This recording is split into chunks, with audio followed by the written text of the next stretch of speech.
لیکن یہ لوگ شک میں پڑے کھیل رہے ہیں۔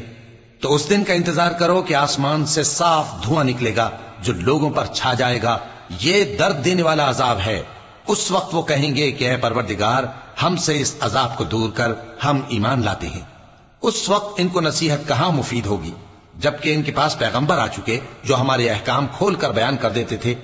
پھر انہوں نے ان سے منہ پھیر لیا اور کہنے لگے، یہ تو سکھایا پڑھایا ہوا ہے، دیوانہ ہے، ہم تو تھوڑے دنوں عذاب ٹال دیتے ہیں مگر تم پھر کفر کرنے لگتے ہو۔ جس دن ہم بڑی سخت گرفت کریں گے تو بے شک انتقام لے کر چھوڑیں گے۔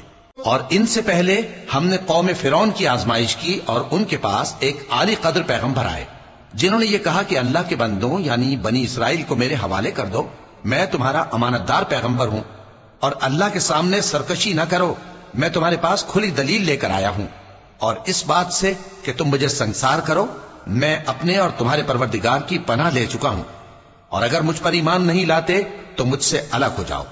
تب موسیٰ نے اپنے پروردگار سے دعا کی کہ یہ نافرمان لوگ ہیں۔